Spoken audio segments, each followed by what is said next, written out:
Hi guys, happy April 2nd. How you guys doing? Hope you're doing well.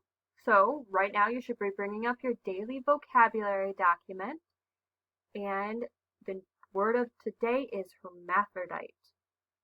Hermaphrodite comes from Hermaphroditus, who was a god who was born from Aphrodite and Hermes.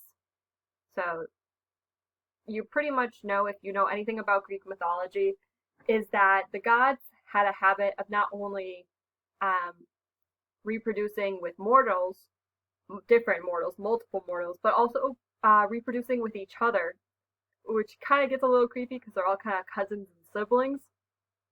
But ignoring that fact, uh, Aphrodite, who is technically married not to Hermes, but to another god, which I am Hephaestus, I believe. Uh, she still has a baby with Hermes, and it's a baby god that is born both male and female, fully, like it's male and female, which makes the word hermaphrodite a little misleading because no human being can be fully male and fully female.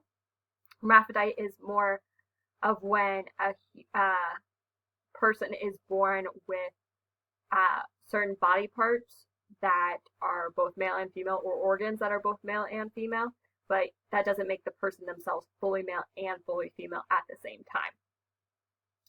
And a lot of people who are born like this don't really even know it sometimes until years later.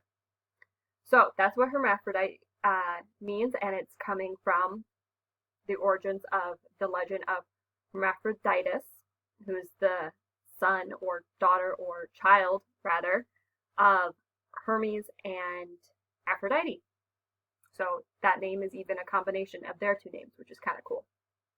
So by now, you should be going to a link, which I don't have yet here because I'm getting kind of ahead in the creation myths options, but I'll do that right now after I'm done with this video. Go to this link, find a creation myth that you're going to be reading for your project. I suggest again that you read multiple to see which ones you like. Don't just settle on the first one you click, okay?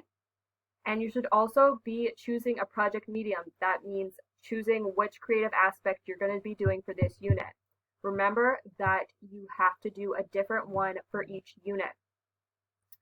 So choose a project medium and then email me your project proposal. It doesn't have to be something fancy. Just say, hey, this is what I'm doing. I'm doing a creative writing piece and it's going to be a poem. And that's just so that I have an idea. That does not mean, however, that you cannot change your mind. If you start writing a poem and you're like, oh, I can't write poetry, I'm going to change this to short story writing. That's fine. Just let me know.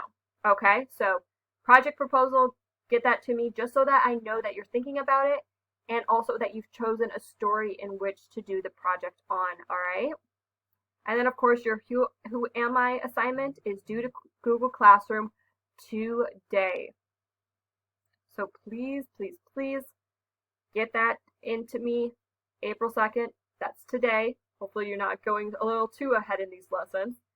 And get that project in. I'm so excited to read all about you guys and to learn more about you guys so that I can see what you guys will be like in the classroom later, if we will be in the classroom later, or just so I get to know you in this time where I can't really see you one-on-one.